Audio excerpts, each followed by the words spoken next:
great to be here. Thank you for the wonderful, crazy introduction.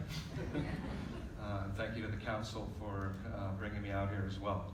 I came here almost 10 years ago and spoke to some of you. I was amazed at your country and amazed at this city in particular.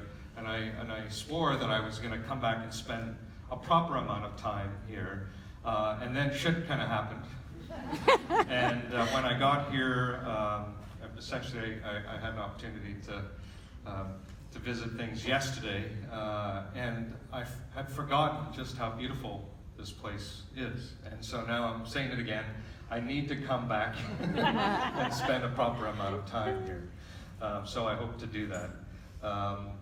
Now, I'm going to share with you a bunch of stories and hopefully stir things up a little bit.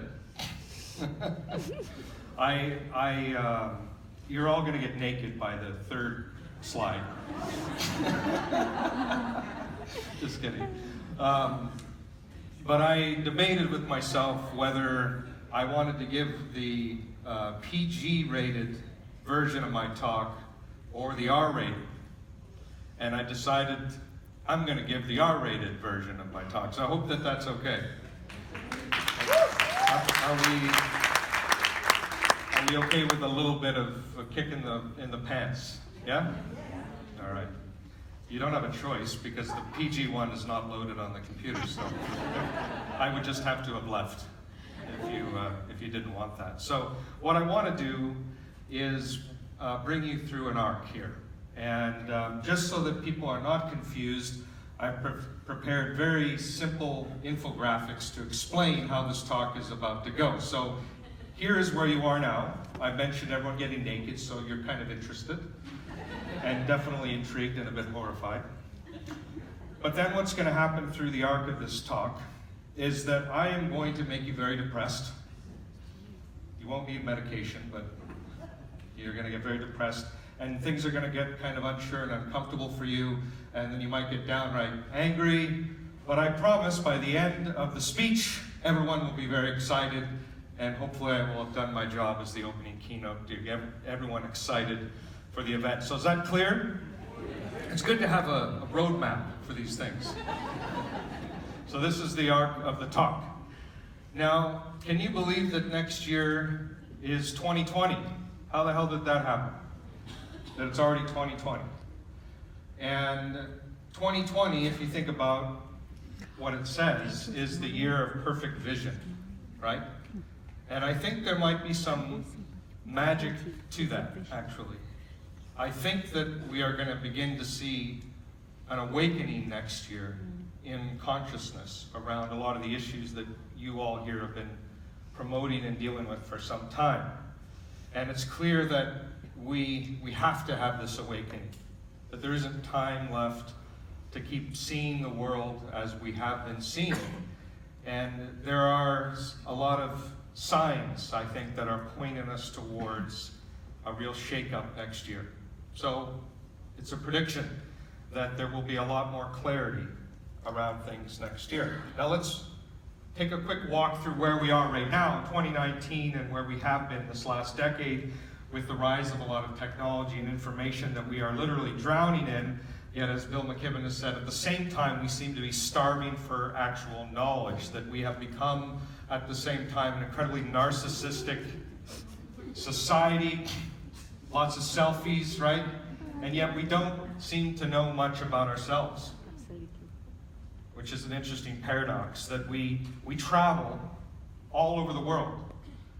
Not everybody, but a lot of people, and at the same time we have become less connected and less knowledgeable about any place in the world. And we are completely disconnected from each other while being hyper-connected to electronic devices and increasingly disinterested in the real world. Right?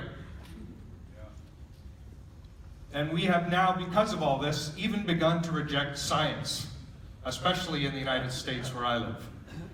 And just so you can feel more comfortable, I'm actually Canadian. I'm not American. But America is an interesting place to live, especially as a Canadian, where everyone thinks you're one of them, but you're not. I kind of sound like an American, but I'm not. And this sort of, abandoning of science, and where our politicians in particular keep making up things, and people still vote for them, which is an incredibly interesting phenomenon. And now we have in the United States, I may not get back in the country after this speech, we now have in the United States essentially somebody that epitomizes everything as parents we told our children not to be. Right? We essentially said, do not do these things when you grow up. Do not be like this. And this person literally personifies all those traits and was voted into the most powerful office in the world, which is incredible insanity. Does anyone else agree? Yeah. And by the way, I don't know if you know who's who in this picture, but the guy behind him is Cohen, his lawyer, who Trump said he didn't know. But anyway, that's another whole thing. So with all this as kind of a backdrop, I'm not going to have too many graphics like this that you have to sort of look at too deeply, but the idea here is that we have gone through what I would call the lost ecological interlude. And this is the period of time in which our species had all the data and all the science and all the understanding that we needed to change how we were living on the planet, and yet we did nothing about it. And that was the disconnect. And we've been living through this boundary of disconnect, and now we're entering a new phase, which is not a good phase to be in, which is the Homo sapien bottleneck, when shit is becoming real. Truly. And 2020 is a particular time period when we have to decide whether we would like to be around any longer or not. And Paul Hawken was here last year. Paul is an amazing guy, and delighted to be working with Paul right now on the sequel to Drawdown. And if you haven't read Drawdown, I recommend that you go out and get it. How many people have read Drawdown here? And so Paul probably, when he came last year, talked about Drawdown and the science in terms of carbon emissions and the state that we're in, and just how bad it actually is. So this period that we're in is humanity's bottleneck. Literally, will we get through? And how recognizable will civilization be if we make it through it?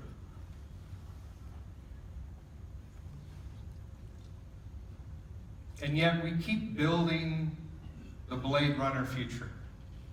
I just visited Doha recently, and this city that wasn't there at all when I was born now looks like this. This is not Doha. This is down the street, so to speak.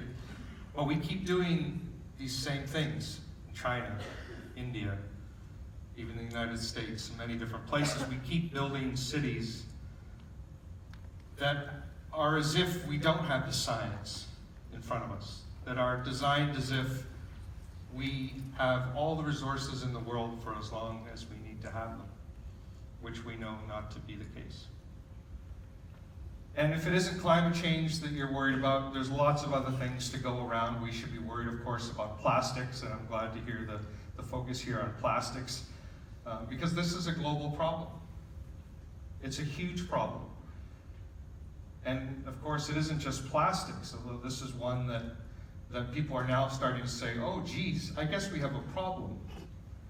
I guess we shouldn't have dumped all of our waste into the ocean, not realizing that there is no way, that everything finds its way back and finds its way into the ecosystem in very harmful ways. And now, of course, we're seeing the decline of fisheries that feed all of us.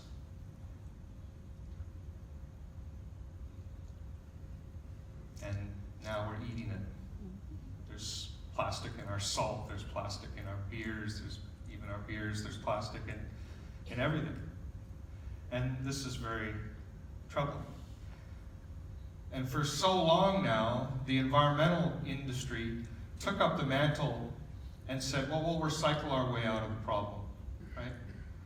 We'll take these sort of non-systemic solutions and we will fix things one little bit at a time, which was a big fallacy. And this is an important thing to understand. Any movement that requires everybody to be a saint is destined for failure.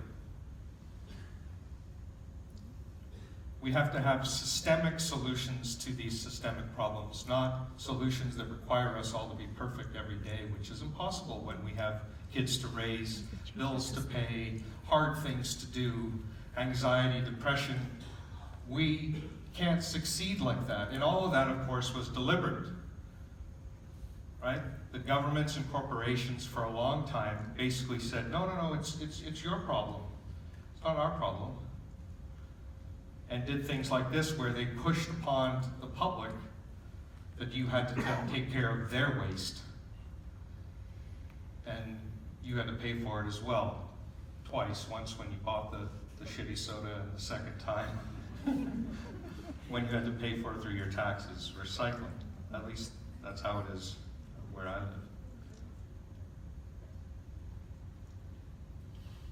And it gets really depressing when you look around at the consequences and you see the incredible diversity of life that is ending, that we're in this Anthropocene, this great extinction event when these wonderful species that have been our brothers and sisters on the planet are on their last legs. And we're losing not only these wonderful mammals, but huge amounts of our insect population are dropping off, which forms the basis of the food chain. And birds are dropping off in huge numbers across the planet. It is staggering what the counts are showing. And the real truth is, I've been involved in the creation of the U.S. Green Building Council. I've been involved in the creation of the Canada Green Building Council, helped with early versions of LEAD. I founded the International Living Future Institute and did all these things. And the truth is, despite all the work of all of us, is that we are losing every single battle on every single front in the environment right now. Every single battle we are losing. That went so quick. Did you catch it? It's good to laugh when you realized how fucked you really are. And the challenge with all this is because we've been operating in a sense sort of like this metaphor of let's rearrange the deck chairs in the Titanic. There's a complete misalignment between the situation that we're in and the things that we're trying to change. Right? This is a huge problem. Here's the nudity portion. You didn't have to get nude.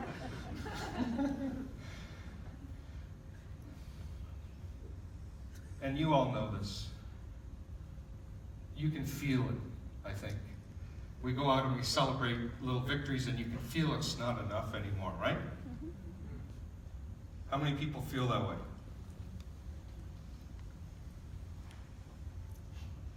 In 2020, I believe we're going to see some bigger changes. So this is, by the way, where we are in the talk. In case you were wondering, we're right at the bottom. How many people are feeling really depressed right now? Good. That's where I want you. I really appreciated your introduction because I think a sign of maturity is our willingness to embrace these uncomfortable feelings. It really resonated with me, so thank you. I think we're kindred spirits.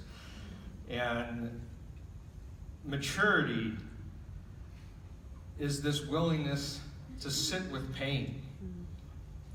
And I want you to think a minute about somebody that you may have lost in your life or some really painful moment. And people often have different reactions to things like that. One reaction is to pretend it isn't there, to bury the feelings and not think about it because it's too hard. right? And people go about their lives like that. I can't acknowledge that. I'm going to act as if it doesn't happen. That's a very unhealthy response. The other one is to take it all on and get depressed as hell and just shrivel up emotionally because of the sheer weight of the grief and the loss. And that's also incredibly unhealthy. And where you have to get to when you're presented with this information that is all around us, you have to get to this very tough place of being able to sit on the bench next to these feelings, to sit with the pain, but not succumb to it, to sit with the grief, but not ignore it. And then you have to be able to get up and do what needs to be done.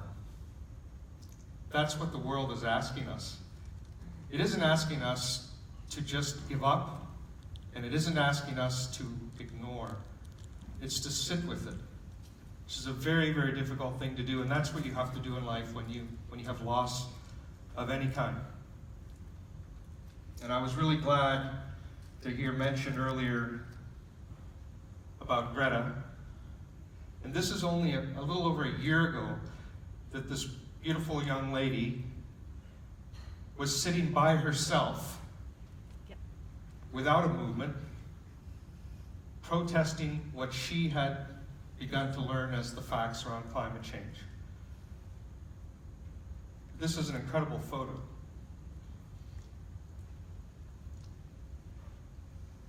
Now, I don't have a lot of heroes in life. I have a lot of people I admire and people that I think have done wonderful things, but I'm not into the hero worshiping business. But this young lady's actually become one of my heroes. And her ability to, her superhero, as she describes it, to stare people down, even in positions of utmost power. And if you saw her, by the way, that photo of her staring down Trump, it was beautiful.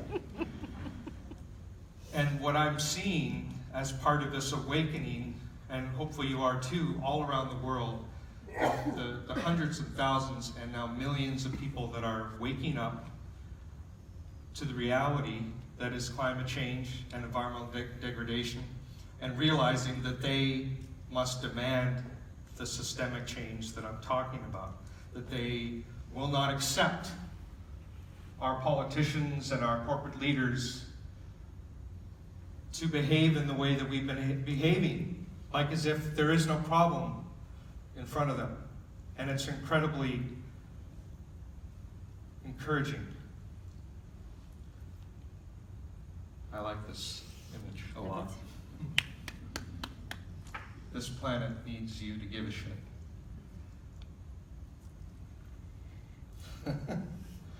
This is the R-rated version, so I put that image in there.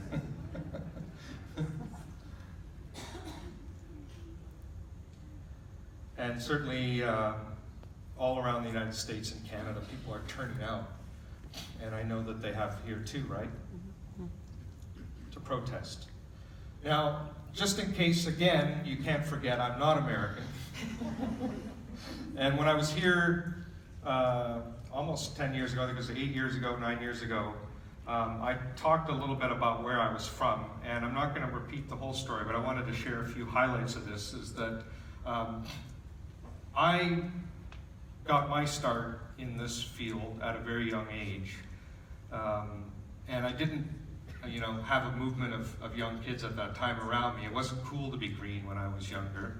But where I grew up, I lived in a place that was very different from the rest of Canada. Now, just so you know, a Canadian is someone who knows how to make love in a canoe. Wow. We're that skilled.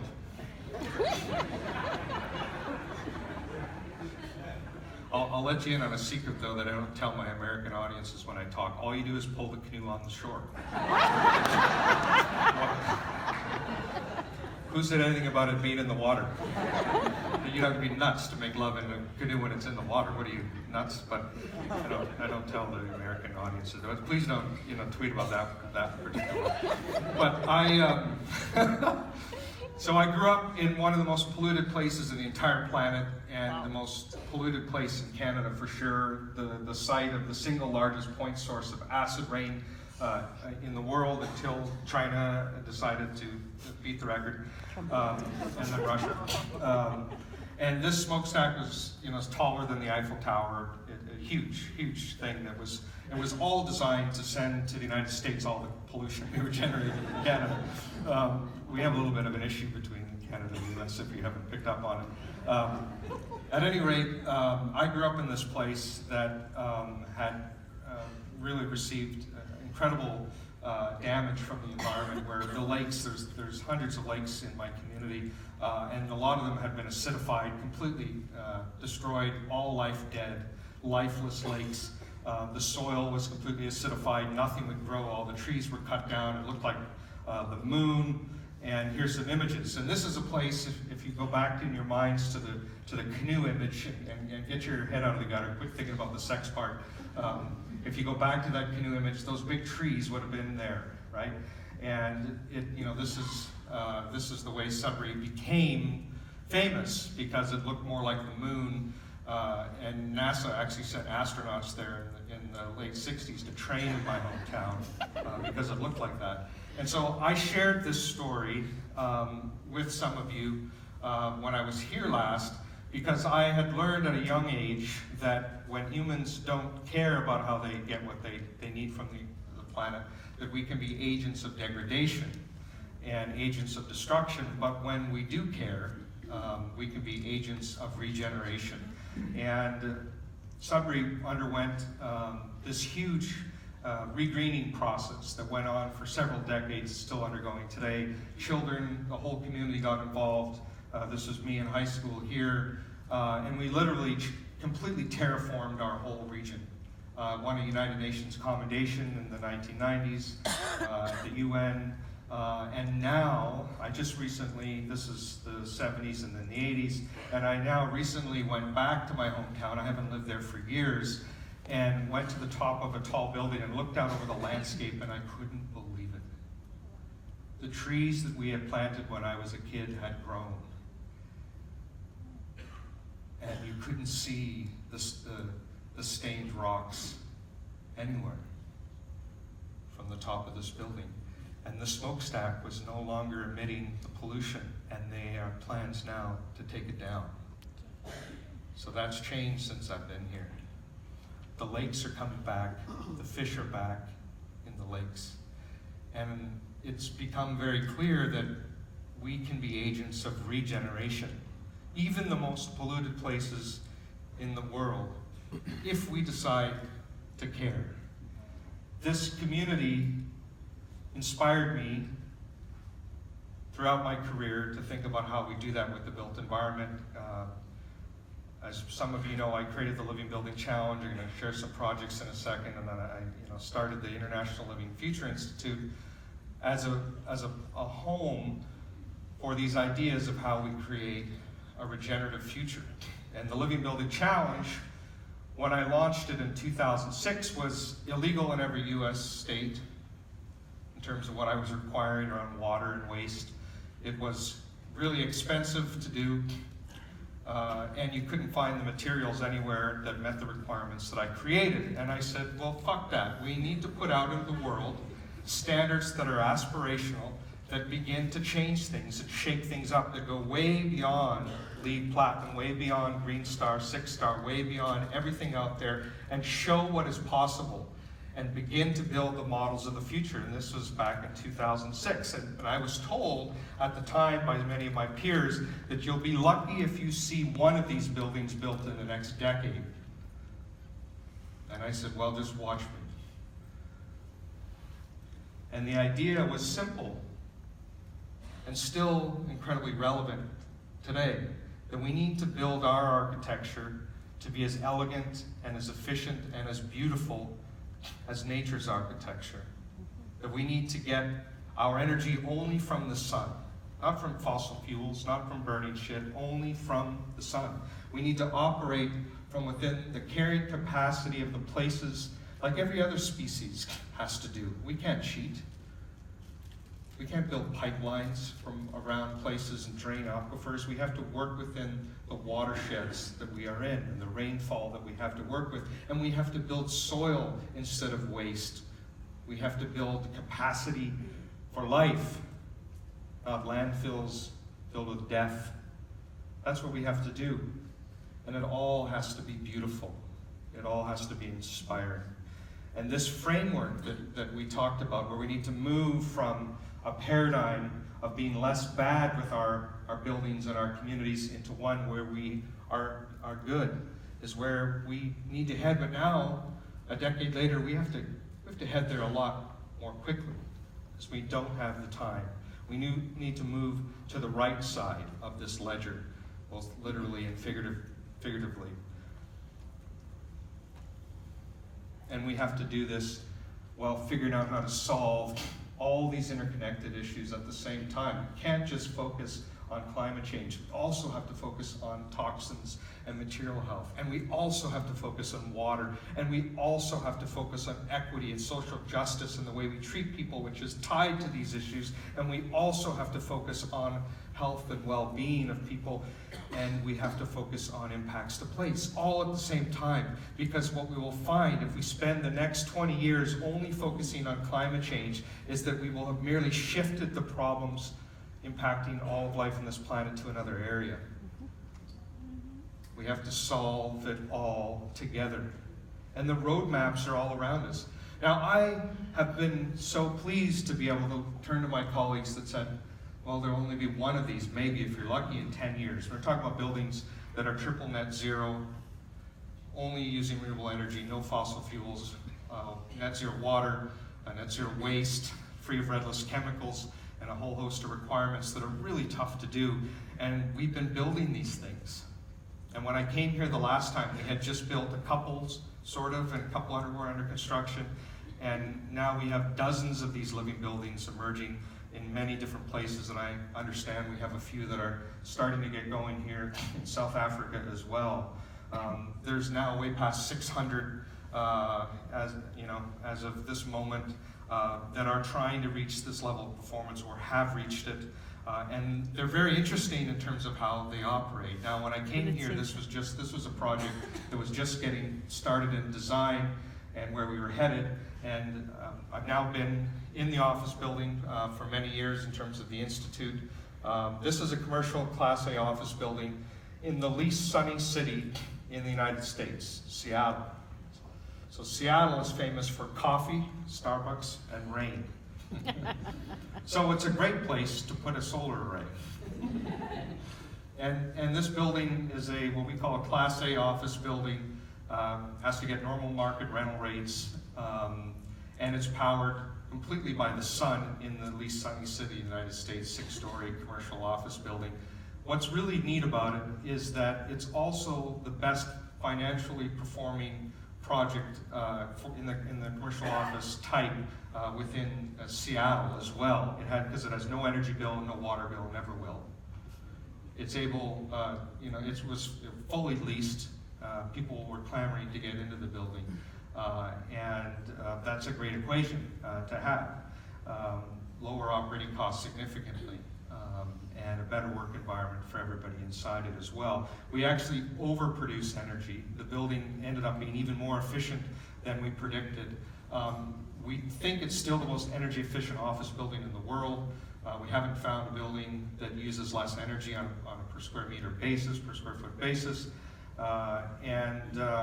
Again, all of the energy that it does use is generated by renewables. And again, in the worst place in the United States to do that. People are also surprised when they come there, then they go visit the bathrooms, that all the toilets are composting toilets. There's no sewer connection, and we make soil in the basement of the building. We only use rainwater for all the water needs of the entire building. We capture rain off the roof, and we treat it in the building and use it, and then we treat the water on site in terms of the gray water. We make soil that we give to the Parks Department, which is an asset, not a liability for the community, and we have no negative downstream impacts of stormwater because we treat all stormwater on site as well, and it really, really works. Inside, the building is filled with daylight. The building is filled with sensors and always sort of optimizing its energy performance and the indoor environment. It's the best office building that I've ever worked in. And none of these things are like you have to sacrifice some sort of quality to be in the building. It's quite the opposite. And it's become this sort of hub of innovation in Seattle in many ways. There's now multiple living building projects built in Seattle of different scales and more emerging. The county that it's in has mandated all county buildings going forward to be living buildings, which is really exciting. And you see this new paradigm emerging around these ideas. We had to change water laws in our communities because of this program, and we did. We had to change regulations in many other areas, and we did.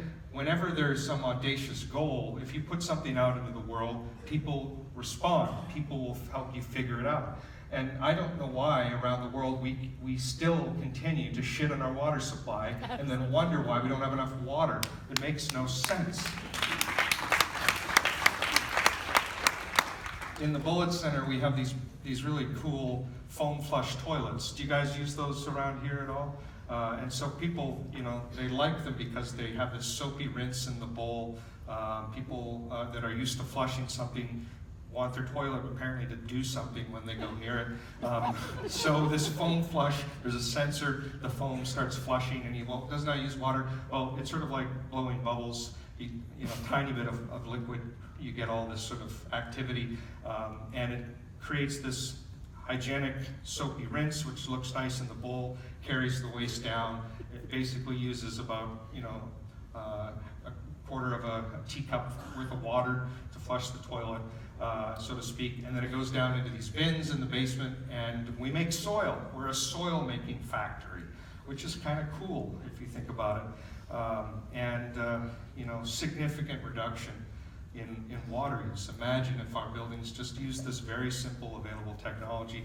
And again, lots of innovation happening around. Because of this, there's a program with the city to incentivize this kind of development in terms of providing benefits to the development community for that. And this is just one of many projects. This is a project in Pittsburgh, which is an office building for a botanical garden that's very popular in the city of Pittsburgh. It's a wonderful project. And all the things I just described around the Bullitt Center, this project is also doing as well. So it's capturing water off the roof, it's cleaning it, it's generating all of its own energy. There's no carbon emissions through the operation of the building. All the materials are healthy, and has become a real galvanizing part of the community in Pittsburgh. And now there's 4 living buildings in the city of Pittsburgh that do this. And this is what tends to happen, and it's why you need to have a living building here in Cape Town soon, because it tends to germinate. And people come up and say, oh, this isn't weird, this is better. How do I do my own living building? And this is what begins to happen. So this is just another one. We're seeing a rise of interest in these living buildings at university campuses, because the academic community is realizing that these buildings become really powerful tools for teaching. That you can, instead of just having a dumb building that you happen to teach your classes in, the building itself can become an educator in terms of learning about principles of physics and biology and how systems work. This is the Kern Center at Hampshire College, which is another full living building challenge project on the campus, and has become a real beloved place already, even though it's a fairly new building on the campus, because of how it performs and how it feels to be in these living buildings. This is one of my favorite projects to talk about. It's been around now for a little while. It's a school in Hawaii, the HWA Prep Academy.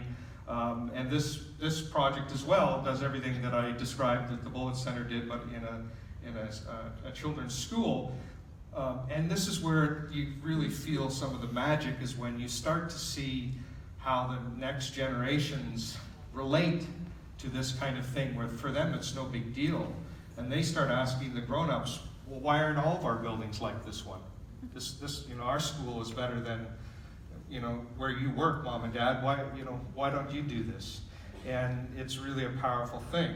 And a story that I love to tell is when we were ready to give the award, the certification, to the Prep Academy, and I went over to Hawaii to give them their award.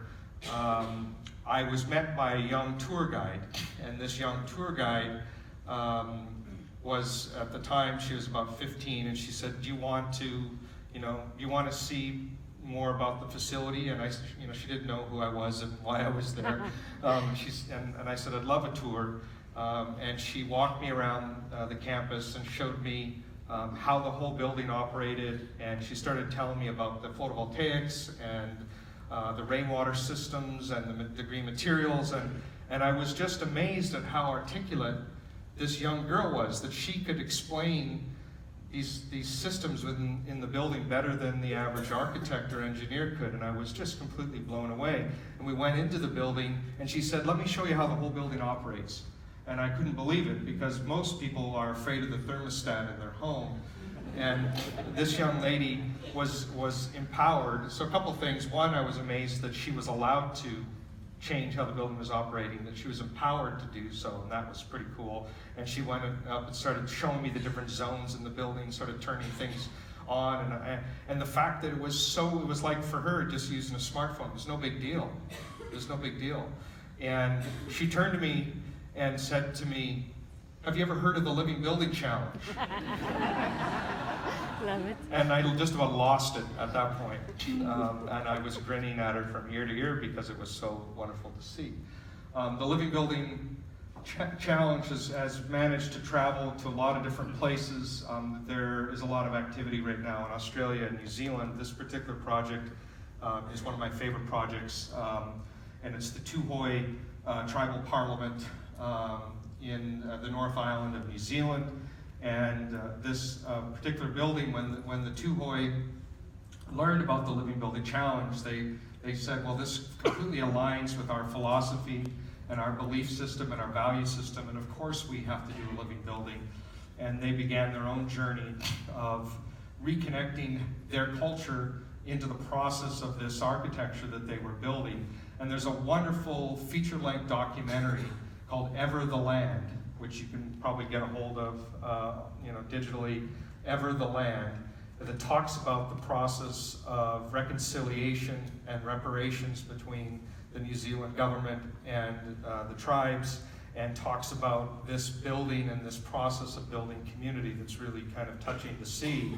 And absolutely fantastic film. My only regret is that I didn't make the cut in the movie. They interviewed me and then they cut me out, so I don't know what that was about. That's okay.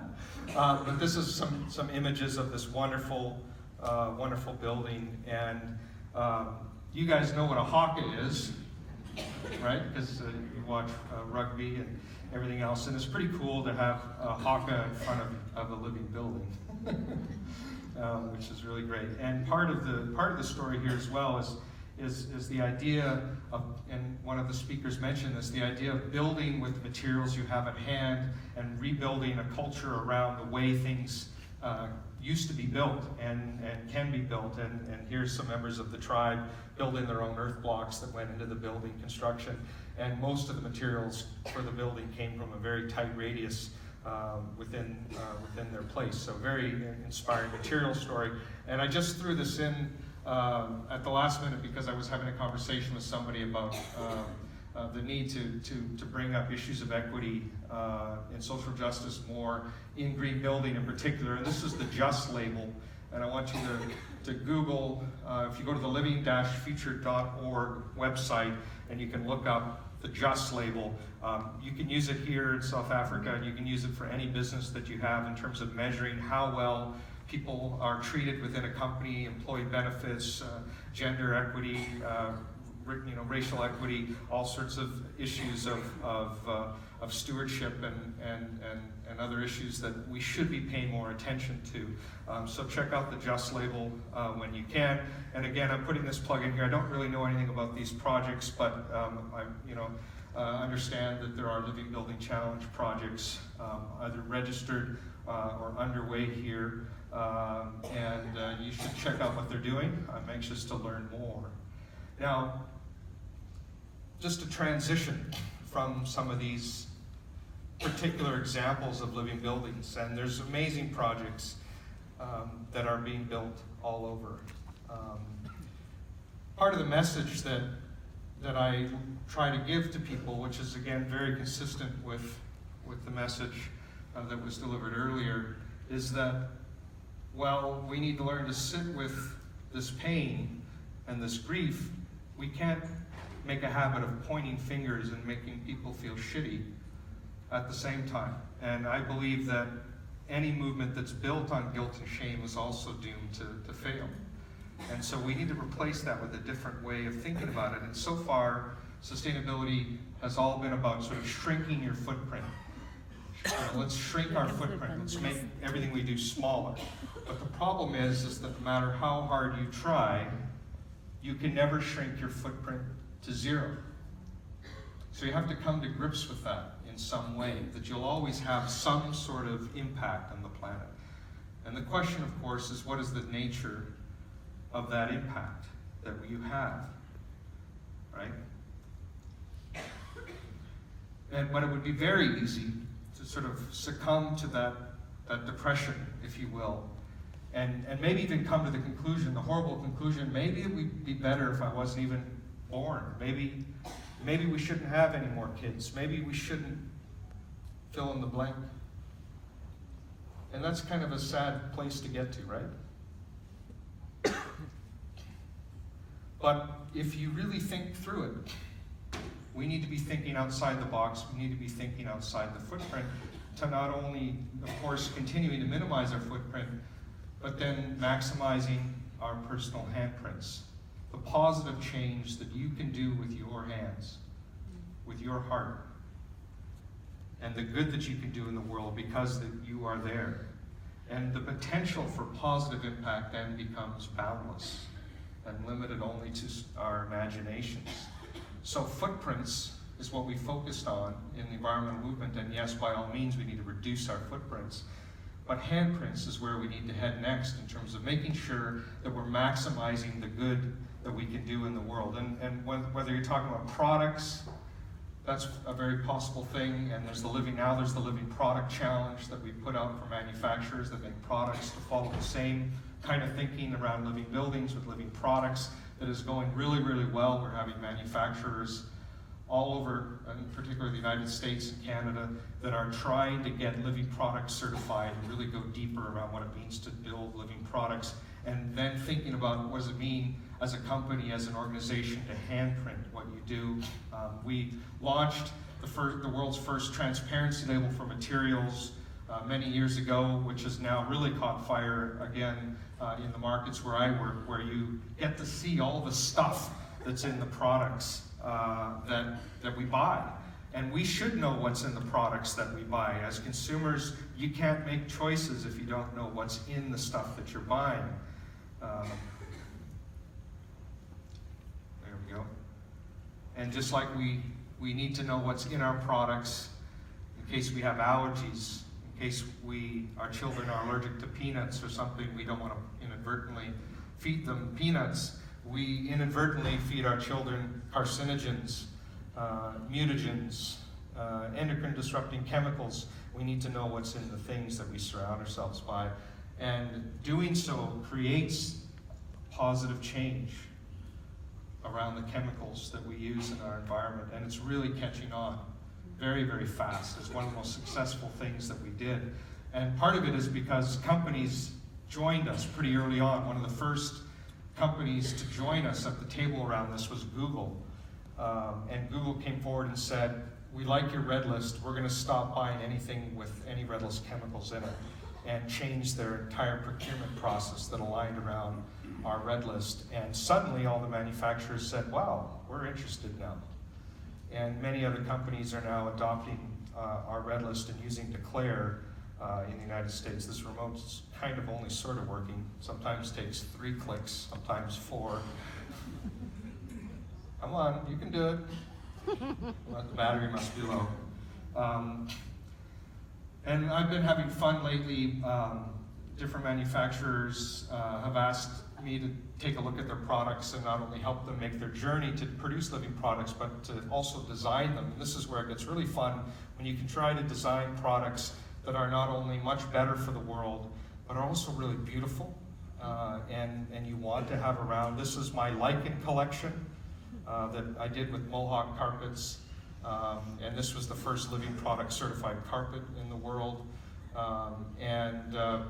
The design is pretty simple. It's based upon the patterns of lichen growing on rocks, and there's different variations in species that represent different colors and different pile heights in the carpet, etc. And the product won the Neocon Gold Award, Top Design Award for interior product in the United States. And it's selling a lot too, so they're very, very happy with that. This is more of the lichen carpet. I don't know if they sell it here. I don't think they sell it here yet, do they? Not yet. So my firm made a transition a few years ago. As the CEO of the Institute, I transitioned to the chair of the board. I'm now a volunteer, and I've gone back out into practice. From my own awakening, I realized that now living buildings are here, and we need to produce more of them more quickly and accelerate. And so I moved back into the space, and now I'm designing living building projects in many different markets, all sorts of different types of buildings, to really amp up and show that this isn't just sort of small pilots, that these are designs that can have huge impacts on people's lives. For example, we're working at Yale University on the world's largest academic living building project. This is a historic structure, Yale Divinity School, and next to the Divinity School, we're doing a whole campus expansion, all at the Living Building Challenge level, a whole series of building types, and even looking at how we can bring to sacred space even these principles and ideas. And these are some of the renderings that we produced in my studio. More and more corporate America is getting interested in this, which is fantastic to see. We've got living building projects emerging from Google now and from Microsoft now, for example. And this is a new headquarters building for a product manufacturer, which is going to be beginning construction early in 2020. We're very excited about it. As I mentioned, Microsoft as well, huge campus, and homes and different building types. This is actually was the 100th certified Living Building Challenge project, and it was my own home. Of course, when my wife and I were deciding that we needed to build and live in a living building, it seemed kind of strange that I would be out promoting all this living building stuff and not live in a living building. And I'd get questions all the time, tell us about your house. And we were living in a house that somebody else had built. We said, okay, it's time. And then the question is, what do I build? And I had a bit of an oh shit moment of like, I created a really hard standard. And now I have to meet it. And so that was an interesting process. And my wife and I decided that we, first and foremost, wanted to build a home that was a wonderful place for our kids, that was incredibly biophilic, that connected our kids to nature. Second of all, we wanted to support the local economy and try to source everything we could from the community that we're in, or a very tight radius. And we wanted to build as much as we could from salvaged materials and materials that had been thrown away or given away. And for 2 years, I actually started collecting what other people thought was junk in my yard, which was discarded stuff. And we had stockpiles of salvaged wood pieces and metal pieces all over, filled my yard, basically. My wife was embarrassed for a while. But then the idea was to put it together in an incredibly beautiful fashion. We used rammed earth, which I know you're familiar with, for most of the structural walls. We took soil from my site. We milled the trees from my own site. We brought a sawmill there, and we milled the trees there. The house, like the Bullitt Center, is off the water grid. We're 100% rainwater home. We capture all the rainwater. We clean it inside the house, and we reuse it. We have composting toilets. We power our electric cars, so we have no carbon footprint for me getting to work and back to work, and so on and so on. And we wanted to build a house that was drop dead gorgeous. This house was chosen as one of the of Architecture Records Homes of the Month. I bring people here. These are mostly salvaged, thrown away materials that you're seeing. And there is a big ass fan. I noticed big ass fan was out there. so thank you, big ass fan. And we love living there, and my kids love living there. And the real test came when we moved into the new house, and suddenly all the neighborhood kids were always at the house.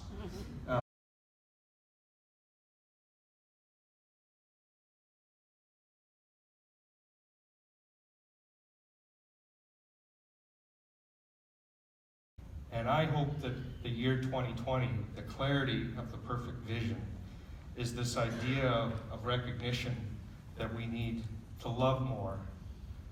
And not only our family and our children, but all the other wonderful species that are out there that we haven't shown love for, that we haven't shown empathy for.